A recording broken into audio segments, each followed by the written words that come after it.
Someone makes a personal joke about you. The room laughs. You do not. Then they look at you and say, "Relax. I was just joking." Most people make one of two mistakes. They fake a laugh so the room does not get awkward. Or they start explaining why the comment was disrespectful. Do neither. Look at the person and ask, "What exactly was funny about that?" Then stop talking. That question works because a disguised insult depends on speed. They say it fast. People laugh fast.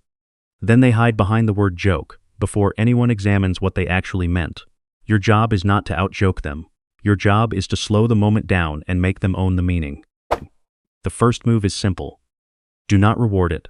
When someone targets you with a joke, your nervous system may try to protect you with a smile. You laugh once. You look around. You act as if nothing happened. That may keep the room comfortable. But it also tells the person that the comment was allowed. Imagine a coworker says, "Careful giving that task to Alex." We all know how that usually goes. A few people laugh. If you laugh too, the line becomes harmless entertainment. Instead, keep your face neutral. Look at the person who said it. Do not look around for the room to rescue you. Do not attack them. Just let the laughter end without your help. A joke needs participation. When you stop participating, the attention moves back to the person who created the moment. This does not mean every awkward joke deserves a confrontation.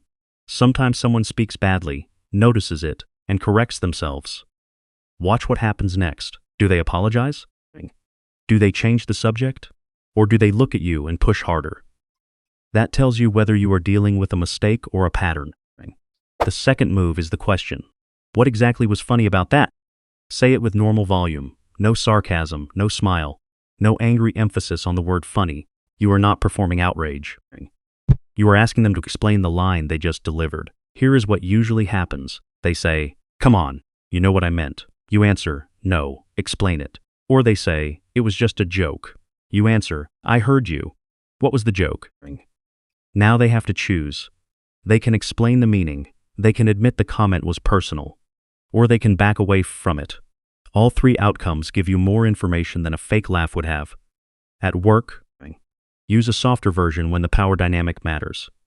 "What did you mean by that?" If they say, "Nothing," keep it simple.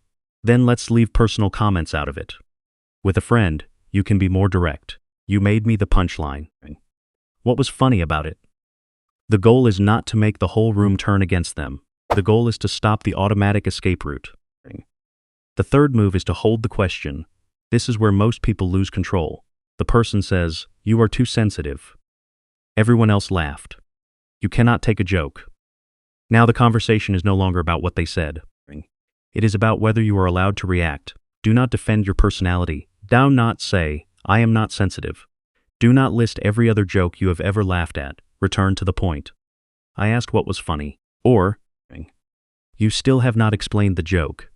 If they say everyone else laughed, answer. They can answer for themselves. "I am asking you."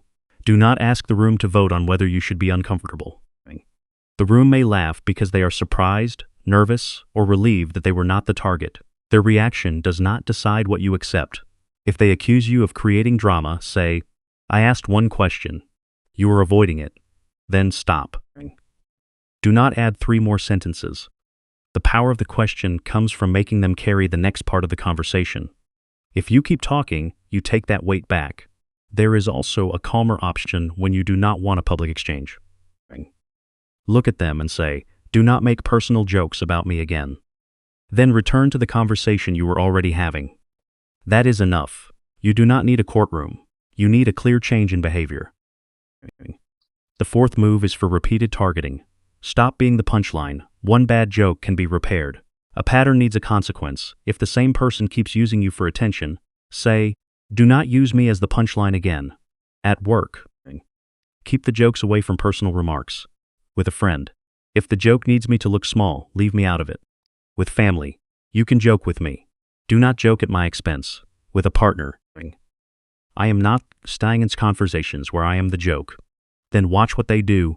A respectful person may feel embarrassed, but they adjust. A person who needs the power of the joke will argue about your reaction. They will say you ruined the mood. They may call you difficult. That is useful information. You are not asking them to agree with your feelings. You are telling them what access now requires. If the pattern continues, reduce the audience they get from you. Stop sitting beside them. End the call. Leave the group conversation. Do not announce a dramatic punishment. Just remove the easy access they keep using. The wording should match the relationship. With a boss, keep it short and professional. I want to keep this focused on the work. Leave the personal comments out.